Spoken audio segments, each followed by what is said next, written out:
বাংলাদেশ তখন ঘুরে ঘুরে ৭১-এ যাচ্ছে। ওয়াই রাজমিস্ত্রির ছেলে আজকে সংসদে আসছে। প্রিয় সাংবাদিকবৃন্দ, আপনাদের মাধ্যমে দেশবাসীর প্রতি এবং আজকের যে আয়োজন, এই আয়োজন আমরা একটা দাবি, সে দাবি হলো যে ৭১ আমরা মানি, ৭১কে আমরা সম্মান করি, ৭১ দিয়েই আমাদের স্বাধীনতা, ৭১ দিয়ে আমাদের পরিচয়। কিন্তু সেই পরিচয়ের ধারাবাহিকতায় এই ফ্যাসিস্ট আমল আমরা অতিক্রম করে, আমরা নির্যাতন, জুলুম, নির্যাতন সবকিছু অতিক্রম করে, মানবাধিকার লঙ্ঘনের মতো কাজ অতিক্রম করে আমরা ২৪-এর আন্দোলনে যে আবু সাইদ থেকে শুরু করে যে হাজার হাজার অগণিত শহীদ করা হলো, তাদের রক্তের উপর দাঁড়িয়ে আবার সেই ঘুরে যাওয়ার প্রবণতার বিরুদ্ধে আজকে আমরা দাঁড়িয়েছি। আমাদের এই দাঁড়ানো, এই দাবি যতক্ষণে পূরণ না হয় ততদিন আমরা এই রাজপথ ছাড়বো না ইনশাল্লাহ। এবং আমরা দেখেন, এই দীর্ঘদিন যাবৎ আমাদের বিশ্ব নেতৃত্বে যে ডক্টর ইউনূস, তার মাধ্যমে যে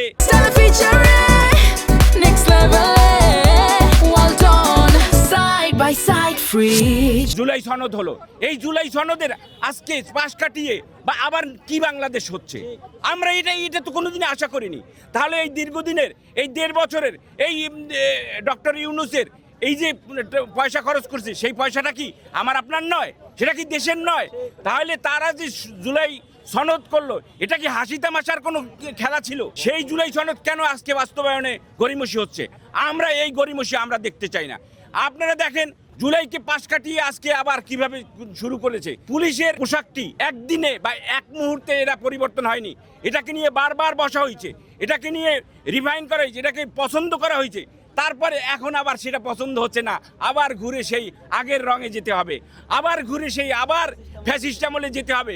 এই ধরনের ধান্দাবাজি, ফান্দাবাজি আর বদমাইশি, এগুলো আমরা মানব না। আমরা যতদিন আছি ফ্যাসিস্টের বিরুদ্ধে কথা বলেছি। আপনারা দেখেন, লক্ষ্য করেন, যখন চীন 2050 নিয়ে ভাবছে, যখন সারা বিশ্ব 26-27কে গ্রহণ করার জন্য, বরণ করার জন্য প্রস্তুত হচ্ছে, বাংলাদেশ তখন ঘুরে ঘুরে ৭১-এ যাচ্ছে। ওয়াই, এটা কি ধরনের আধুনিকতা? আপনারা আমরা এখন ইমেইলের যুগে, আপনারা চিঠির যুগে ফিরে যাচ্ছেন কেন?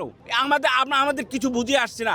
আমি 55 ইয়ার্স আমার বয়স, আমরা আবার ঘুরে সেই পুরানো, আবার সেই কুসংস্কারের দিকে বাংলাদেশ যাবে, আবার সেই পারিবারিক খেলা, পারিবারিক তন্ত্র চলবে।